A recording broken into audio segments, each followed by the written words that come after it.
आदाब, जय हिंद, जय भारत। मैं मोहम्मद तौफीक BTS news and TV channel में आपका इस्तकबाल करता हूं।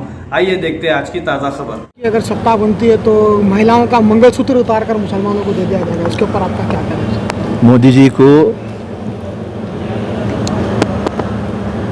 अब मोदी जी कांग्रेस और इंडिया अलायंस का बढ़ता हुआ ग्राफ देख के अब उनको सब्जेक्ट में क्या बात करना समझ में नहीं आ रहा। अब तक सबका साथ, सबका विकास, सबका प्रयास, सबका विश्वास, जुमलों की सरकार, तमाम चीज़ ये लोग बोल दिया। अब एक ही बात मेरे को समझ में आ रही, अगर से बीजेपी की गवर्नमेंट वापस इख्तियारात में आना है तो अब सिर्फ उनको नफरत बात करना है, उनको डिवाइड एंड रूल करना है। मैं बीजेपी और मोदी जी से पूछना चाहता हूँ, 50, 60, 70 साल से कांग्रेस किसका तो भी मंगलसूत्र ली। मोदी साहब को मालूम होगा मंगलसूत्र के बारे में, क्योंकि एक ज़माना पहले उनकी बीवी को छोड़ दिया उन्होंने। जब मोदी साहब मंगलसूत्र चुरा लिए होंगे तो उनके दिल में एक चोर था, अरे भाई मैं मेरी जोरू का मंगलसूत्र चुरा लिया, बोल के आप कांग्रेस पे डाल के बोल रहे हैं। ये बातों में कोई बुनियाद नहीं है। आप क्या तरक्की करें आप वो बात करिए, ये मंगलसूत्र की बात बेकार। और आप मेरे को एक बात बोलिए, आप मुसलमानों के ताल्लुक से बात करते कि मुसलमाना बच्चे ज़्यादा पैदा करते, तो मैं आपके इल्म के लिए बता दूं, राइट, बाल ठाकरे साहब 11 भाई बहनों में से एक, अडवाणी साहब 8 भाई बहनों में से एक, तोगड़िया साहब 9 भाइयों में से एक, योगी साहब 7 भाई बहनों में से एक, एंड सोने पे सुहागा हमारे प्रधानमंत्री 6 बच्चों में से एक। अरे भाई तुम्हारी पूरी हिस्ट्री में बता रहा हूं और तुम लोग बलवा करते कह रहे मुसलमान ज़्यादा बच्चे पैदा कर रहे हैं, ज़्यादा बच्चे पैदा कर रहे हैं। तो अब ये तमाम दुनिया को मालूम पड़ गया, समझ गए ना साहब। ये सुनिए जो लास्ट 10 साल गुजरे, ये क्या गुजरे समझे ना। ये अन्याय काल गुजरा, मित्र काल, जुमला काल, नफरत काल, और कुछ भी नहीं है। डिक्टेटरशिप की आप गवर्नमेंट बनाए, डेमोक्रेसी को आप भूल गए, आपके वादे अमल नहीं हुए। आपको जैसा मालूम पड़ा कि 2 फेज़ों के अंदर कांग्रेस और इंडिया अलायंस को ज़्यादा वोट डल गए, आप आपकी बॉलिंग स्टाइल चेंज कर दिए, आप गुगलियाँ डालना स्टार्ट कर दिए। रही बात खाली आप डेवलपमेंट की बात करना बस। और मैं सिकंदराबाद के हलके के उम्मीदवार किशन रेड्डी, तेलंगाना का बीजेपी पार्टी के प्रेसिडेंट को ओपन चैलेंज कि आप डेवलपमेंट में क्या करें बताइए। आप जो टैक्स में पैसा ले रहे हैं, आप सिकंदराबाद को क्या दिए, तेलंगाना को क्या दिए। चलिए कौन सी गली, कौन सी बस्ती को आप डेवलप करें, कौन सा स्कूल, कौन सा कॉलेज आप डेवलप करें। आप कितने नौकरियां दिए, बढ़ती हुई कीमत पे आप कंट्रोल कर सके।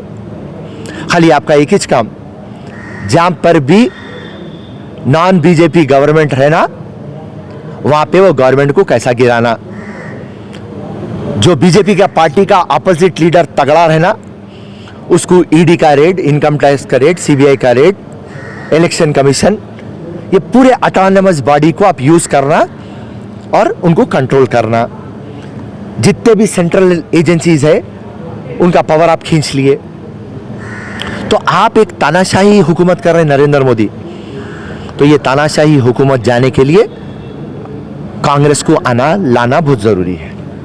सब मुसलमानों के ताल्लुक से और एक बात कह दिया नरेंद्र मोदी, घुसपैठी बोल के बताया कि वो बांग्लादेशी, अफगानिस्तान वहाँ से घुस कर, उसके ऊपर आपका क्या कहना है? कौन मुसलमान?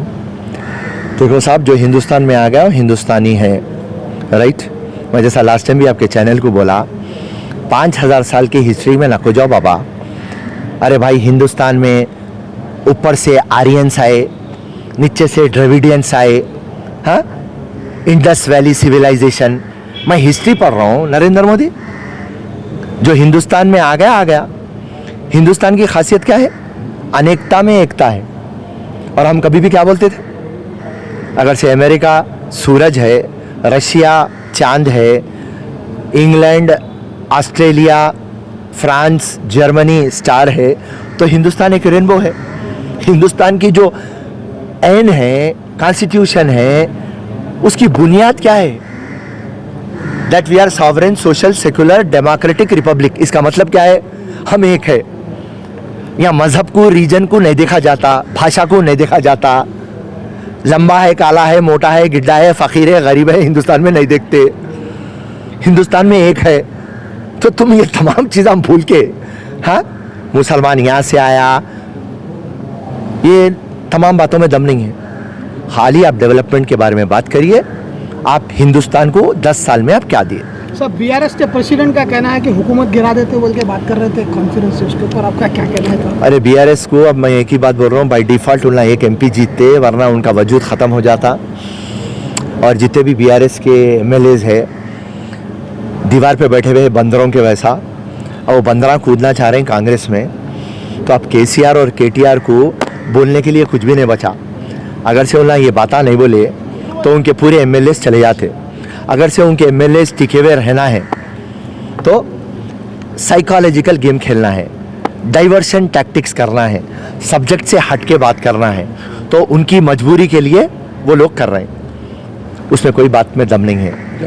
कांग्रेस की हुकूमत डे बाय डे मजबूत होते जाएंगी और स्ट्रांग होते जाएंगी। साहब, 17 लोकसभा में कितने सीटें जीतने की उम्मीद है आप कांग्रेस पार्टी? आप लिख लीजिए, +11, 11 के ऊपर जीतते। जैसे कि साहब रेवन्यू रेड्डी साहब जब से सीएम के अहदे पे बैठे हैं, बीजेपी वाले जब उनको टारगेट करना चाह रहे हैं कि जैसे संबंध भी परसों गांधी भवन को भेजे थे, उसके पीछे 15 लोग अभी इसमें शामिल है, तो उसके बारे में क्या बोलें? देखिए साहब, अभी मैं क्या बोला, कितने सीटें जीतने की उम्मीद है आप कांग्रेस पार्टी? आप लिख लीजिए, +11, 11 के ऊपर जीतते।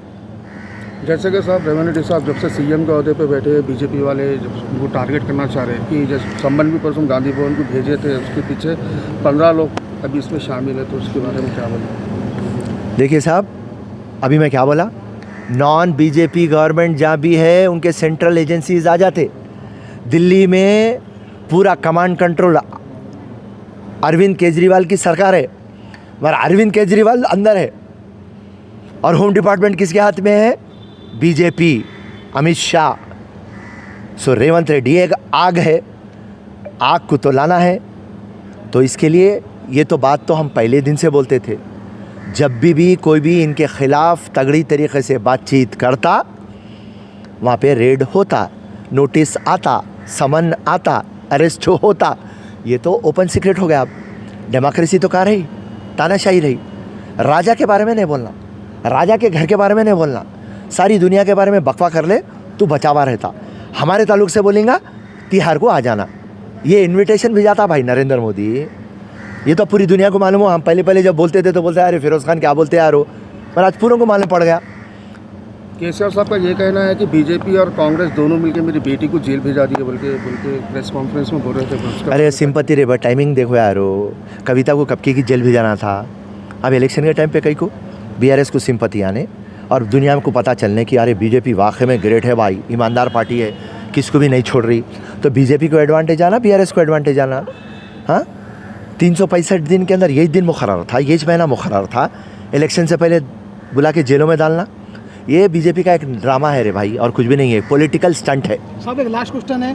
अवाम का कहना है कि फिरोज़ खान रात देख रहा ना दिन देख रहा, सिकंदराबाद की सीट को टफ के मुकाबले में जो है सो निकल जा रहा, धूप इतनी चिड़चिड़ाती धूप में निकल जा रहा, रात में निकल जा रहा। उसके ऊपर अवाम को क्या मैसेज देंगे? देखिए, एक ही बात है, सिकंदराबाद के अंदर 5,80,000 मुसलमान और क्रिश्चियन है, और मैं पूरे मुसलमान और क्रिश्चियनों को यहाँ से बोल रहा हूँ, अगर से आप लोग दिल पे ले लेंगे और ये कड़ी धूप को बाजुक रखते हुए आप एक बदलाव लाना चाह रहे हैं, आप निकल जाएंगे, तो मेरे खून से लिख दूंगा सिकंदराबाद के अंदर कांग्रेस पार्टी आएंगी।